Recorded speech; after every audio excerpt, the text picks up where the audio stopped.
I had no idea that I actually had a fan base. I don't know another phrase for it. I had no idea how many people loved that book and that they were raising their children on it.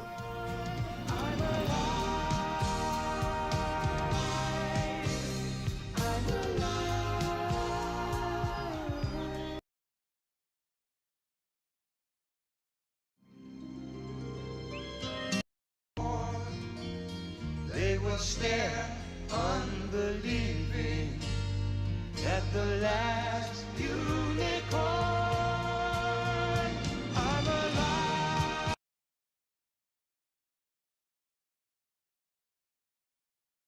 I had no idea that I actually had a fan base. I don't know another phrase for it. I had no idea how many people loved that book and that they were raising their children on it.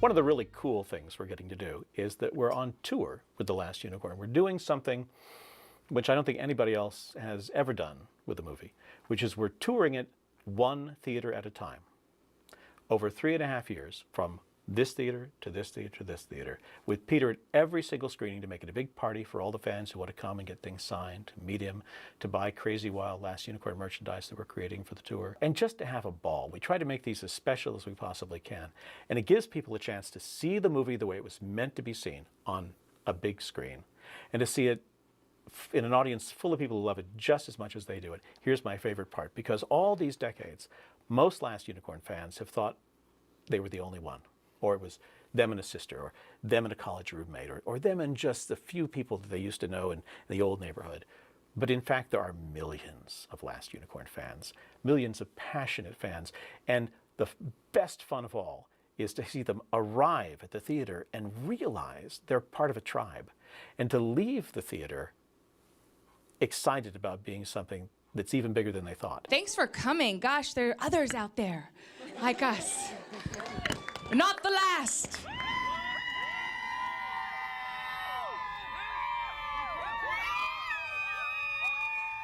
I'll share my favorite story from the entire tour. AFI Silver, the American Film Institute in Silver Spring, Maryland, we suggested that we do a show there.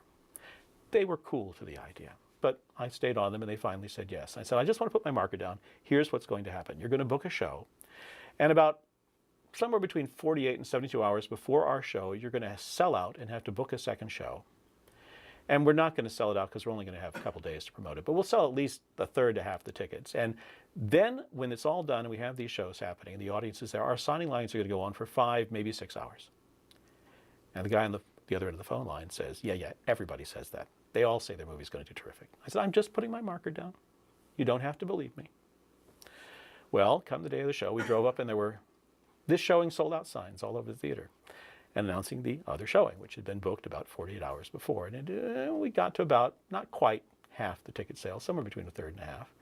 And our signing lines were 5, 6.5 hours long. And in the middle of all of this, the booking guy just came over to us, looked at me and said, as advertised. The tour will take us all over the world. By the time we're done, it will be the single largest and longest movie screening tour and author signing tour in history. We'll have gone to nearly 500 different locations over 3.5 years, seen between 400 and 500,000 people. It's totally awesome. So without further ado, the man of the hour, the butterfly from the Bronx himself, Mr. Peter S. Beagle. Because of time constraints, my posse up here, and when you are 75 years old, you too will have a posse. My posse has advised me to keep it short and don't ramble. And fortunately, my favorite cousin and her favorite husband are also here in the audience. We discussed this yesterday, and my favorite cousin's favorite husband advised me, stick to the golden oldies.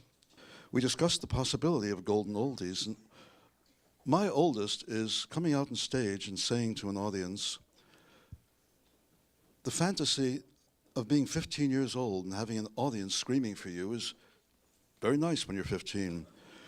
But 75, you look over an audience and the first thought that comes to you is, I knew I should have peed before I came on stage. Oh well. All right, I'll just do the best I can. But given the time constraints and the fact that you've got a movie to see, which some of you may not have seen before, I'd just like to throw it open right away to any question anybody could possibly want to ask about The Last Unicorn book or movie, and what it was like being very young and having 3 children and trying to figure out how on earth do I feed them, and what do I do when I can't feed them, and how the hell am I going to manage this? I was 24 and terrified.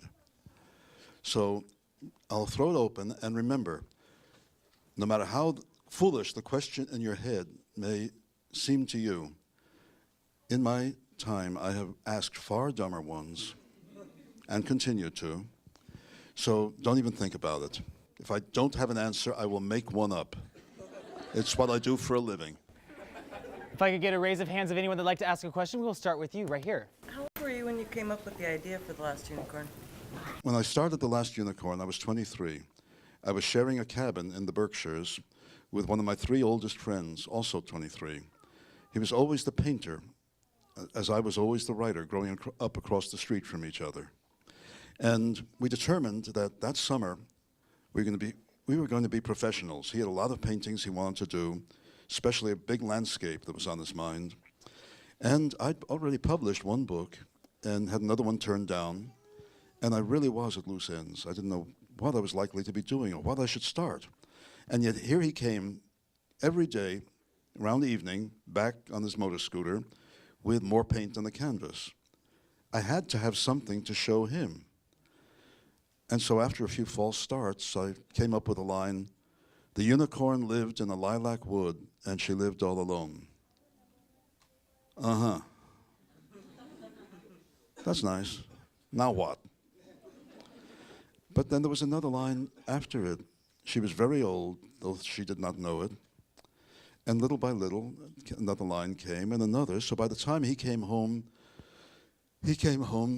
with more paint in his canvas. I could show him pages, actual pages with actual words and letters on them. And so we did what we always did. We threw dinner together out of whatever was in the refrigerator. And then we sat and played our guitars till about 2 in the morning. And that's what we did all that summer.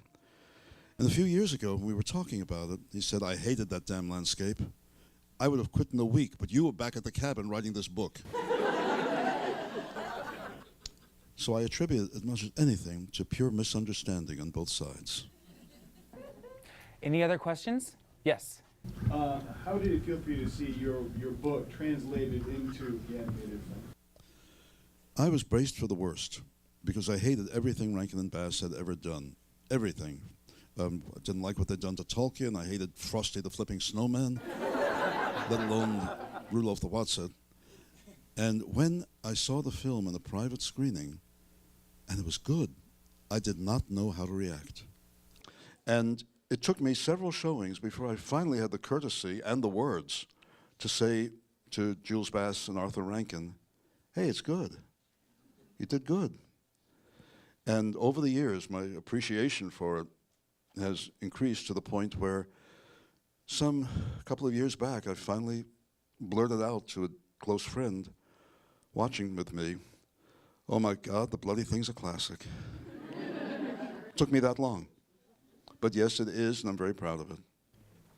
We have a question right here. What were, some of your impressions when it was first completed and feelings about how it represented your work? I really do sneak into the theater now and again to watch certain things, those opening shots, and the scene where Molly and the unicorn meet for the first time, because that's my favorite part of the book, my favorite scene in the movie. I don't know how I wrote it, in honesty, because I was too young to understand what Molly's life could possibly have been like. There's so much in there that I see each time I look at it that I didn't have the life experience or the brains to have created. I don't think I created Molly. I think she was given to me. I always come back to a favorite scene in the musical, a funny thing happened on the way to the Forum. A very old man named Senex has a beautiful young courtesan throw herself into his arms, crying, "Take me! I never can be yours, but take me!" It's complete misunderstanding. She thinks he's somebody else. But he follows her into the house, tottering away, and as he does, he looks up at the sky, at the gods, and just says to them meekly, "Whichever one of you did this, thank you." I feel that way about that scene, about Molly. No Molly, no book, and none of this ever happened. And I love the scene where Christopher Lee, or Haggard, talks about his first sight of unicorns, pretty much word for word from the book, because that's when I first met Christopher. We shook hands when we were introduced, and he said, I mentioned that this is my favorite speech in the book. Being Christopher, he said, "Well, did I do it properly? We're right here in the recording studio. I can always do it again." And of course, he'd done it perfectly. And then there's the scene with the skeleton, because that's my old friend René Aubergenois, who's the best actor I know and can do anything, and who was not originally cast in the movie. He went down to the offices of Rankin and Bass and told them that if they did not give him a part, any part in this movie, he would be on their doorstep every day making a public nuisance of himself. So I just like to sneak back and watch René eating the scenery one more time. He's a lovely man, one of the nicest people I know. And with that, everyone, thank you so much, Mr. Peter S. Beagle.